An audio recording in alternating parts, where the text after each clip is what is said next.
അധ്യയന വർഷം ആരംഭിക്കാൻ ദിവസങ്ങൾ മാത്രം ബാക്കി നിൽക്കെ സാങ്കേതിക തടസ്സം കാരണം സർക്കാർ പദ്ധതിയായ വിദ്യാവാഹിനിയിൽ ഭാഗമാക്കാൻ കഴിയാതെ വയനാട് പനമരം അരിയന്നൂർ ഉന്നതിയിലെ കുരുന്നുകൾ. മാനദണ്ഡപ്രകാരം സ്കൂളിൽ നിന്ന് 1 കിലോമീറ്റർ ചുറ്റളവിന് പുറത്തുള്ള കുട്ടികൾക്കാണ് വാഹന സൗകര്യം ലഭിക്കുന്നത്. എന്നാൽ 1 കിലോമീറ്റർ പരിധിക്കുള്ളിലുള്ള ഉന്നതിവാസികളുടെ മക്കൾക്കും ഈ സൗകര്യം അനിവാര്യമാക്കിയിരിക്കുന്നു.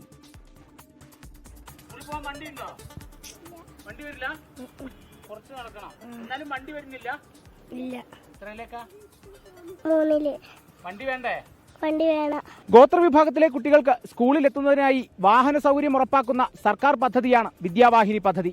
നിരവധി കുട്ടികളാണ് ഈ പദ്ധതി പ്രകാരം സ്കൂളുകളിലേക്ക് എത്തുന്നത്. എന്നാൽ മുഴുവൻ കുട്ടികളിലേക്ക് ഈ പദ്ധതി എത്തുന്നുണ്ടോ എന്ന് ചോദിച്ചാൽ ഇല്ല എന്നതാണ് ഉത്തരം. കാരണം ഈ പദ്ധതിയിൽ പറയുന്ന ഒരു മാനദണ്ഡമാണ്. യാത്രാ സൗകര്യമില്ലാത്തതിനാൽ സ്കൂളിൽ എത്താൻ കഴിയാത്ത ഗോത്രവിഭാഗത്തിൽപ്പെട്ട കുട്ടികൾക്കായി സർക്കാർ ആരംഭിച്ച പദ്ധതിയാണ് മുൻപ് ഗോത്രസാരഥി എന്ന പേരിൽ അറിയപ്പെട്ട വിദ്യാവാഹിനി പദ്ധതി. 2020-21 കാലയളവിലാണ് പട്ടികവർഗ വികസന വകുപ്പിൽ നിന്നും പദ്ധതികളുടെ നടത്തിപ്പ് ചുമതല തദ്ദേശ ഭരണ സ്ഥാപനങ്ങളിലേക്ക് എത്തിയത്. സ്കൂളിൽ നിന്നും 1 കിലോമീറ്റർ പരിധിക്കപ്പുറമുള്ള കുട്ടികളാണ് മാനദണ്ഡപ്രകാരം വിദ്യാവാഹിനി പദ്ധതിയിൽ ഉൾപ്പെടുക. എന്നാൽ 1 കിലോമീറ്റർ പരിധിക്കുള്ളിലുള്ള ഉന്നതിവാസികളുടെ മക്കൾക്കും ഈ സൗകര്യം അനിവാര്യമായിരിക്കുകയാണ്. 1 കിലോമീറ്റർ മാനദണ്ഡമാണ്. പക്ഷേ ഏകദേശം 1 കിലോമീറ്ററിൻ്റെ അടുത്ത് തന്നെ ഉണ്ട്. താഴെ LP സ്കൂളിൽ നിന്ന് ഇങ്ങോട്ട് ഏകദേശം 1 കിലോമീറ്ററിൻ്റെ ചെറിയൊരു വ്യത്യാസം മാത്രമേ ഉള്ളൂ. കുട്ടികൾ ഏറെ ബുദ്ധിമുട്ടിയാണ് ഇവിടുന്ന് പോകുന്നത്. മാനദണ്ഡപ്രകാരം വീട്ടിൽ നിന്ന് സ്കൂളിലേക്ക് 1 കിലോമീറ്ററോ അതിന് താഴെയോ ദൂരമുള്ള കുട്ടികൾക്ക് നടന്നു പോകാമെന്നതാണ്. എന്നാൽ കുട്ടികൾക്ക് മുന്നിൽ അതിന് ഏറ്റവും വലിയ തടസ്സം തിരക്കേറിയ ഈ റോഡാണ്. തിരക്കേറിയ സംസ്ഥാന പാതയുടെ ഓരം ചേർന്ന് പോവുക എന്നതാണ് കുട്ടികളെ സംബന്ധിച്ച് ദുർഘടം.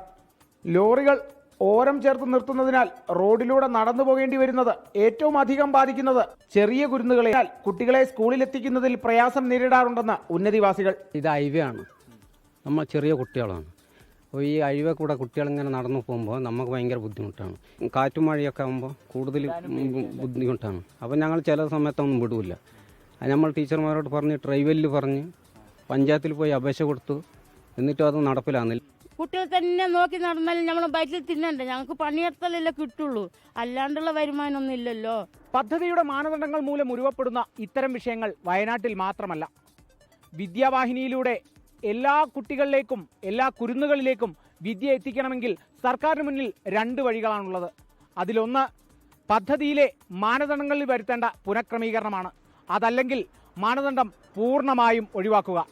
കാരണം വിദ്യാധനമാണല്ലോ എല്ലാ ധനത്തേക്കാൾ പ്രധാനം. ക്യാമറാമാൻ മനു ദാമോദരനൊപ്പം കാളിദാസൻ ദേവദത്തം, 24 വയനാട്.